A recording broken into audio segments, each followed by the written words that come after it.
Maybe you've been called too sensitive your whole life.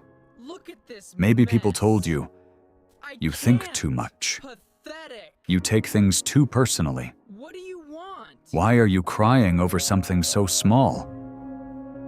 And after hearing it enough times, you slowly started believing that something inside you was wrong. So you learned to hide it. You smiled when you were overwhelmed. Stayed quiet when something hurt you. Pretended to be fine because you didn't want to feel like a burden to anyone. But what if your sensitivity was never the real problem? What if the exhausting part was spending your whole life fighting against your own nature? Because some people don't just notice life, they absorb it. A small change in someone's tone, a silent tension in a room, the feeling behind someone's words, even when they say nothing at all. Your mind doesn't simply process information, it processes atmosphere.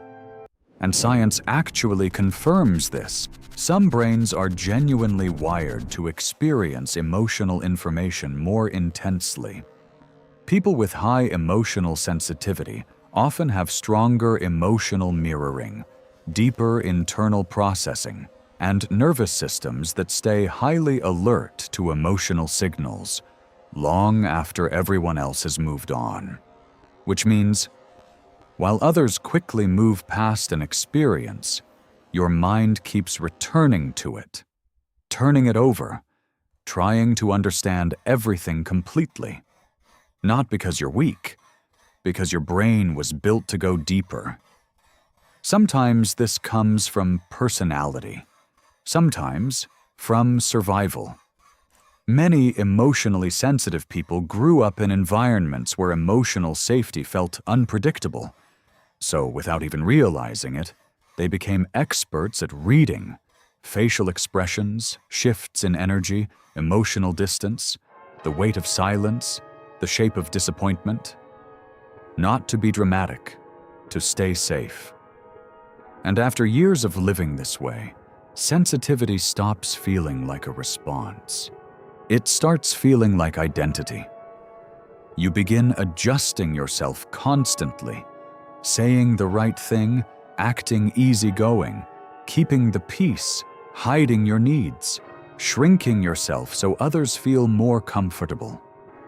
Until one day, you realize you've become very good at understanding everyone except yourself. And that's the strange thing about sensitive people. They are often deeply emotionally intelligent toward others, while quietly disconnected from their own inner world. Because when your attention has spent years scanning outside of you, you slowly stop asking, "What do I actually feel right now?" Instead, your mind gets busy managing reactions, trying not to disappoint, trying not to be too much, trying to stay emotionally acceptable. And over time, that becomes exhausting. Not because sensitivity is weakness, because self-abandonment is. That's why many deeply sensitive people feel strangely empty, even when life looks completely fine from the outside. Because constantly reshaping yourself to be loved slowly disconnects you from the feeling of being real.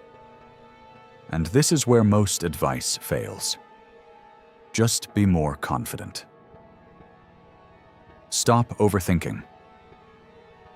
Don't care what others think. But awareness alone doesn't change emotional patterns. You can understand your wounds completely and still respond the same way. Because emotional reactions don't live in logic. The nervous system doesn't change through pressure. It changes through safety. And healing often begins in a much quieter way than people expect. Not by fixing yourself, not by becoming someone new, but by slowly learning how to stay with yourself without immediately trying to escape what you feel. That means noticing the tension instead of judging it, observing the fear instead of fighting it, allowing sadness without calling it weakness, sitting with overwhelm without shame. At first, this feels unfamiliar, because most sensitive people were taught to monitor others, but never taught how to stay with themselves. So when silence arrives, anxiety arrives with it. When life slows down, hidden feelings rise.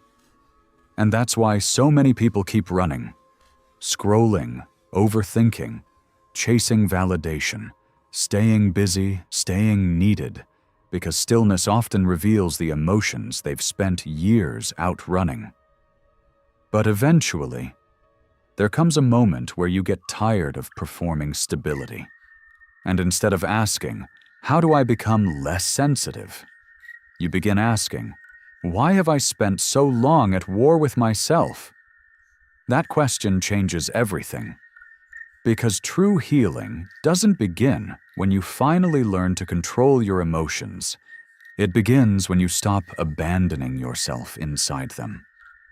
And strangely, when sensitive people stop trying so hard to fix themselves, something in the nervous system begins to soften. Not immediately, not perfectly, but little by little. The mind stops scanning so aggressively. The body breathes a little deeper. Silence becomes less threatening. Relationships feel less like performances. And for the first time in a long time, you stop feeling like you're watching your own life from a distance. You start actually living it. Not as the version of yourself built for survival, but as someone slowly coming home to themselves. So no, feeling deeply was never the problem. The real pain came from believing you had to disconnect from yourself in order to be accepted. And maybe healing isn't about becoming less emotional after all. Maybe it's about finally becoming safe enough to stop running from your own inner world.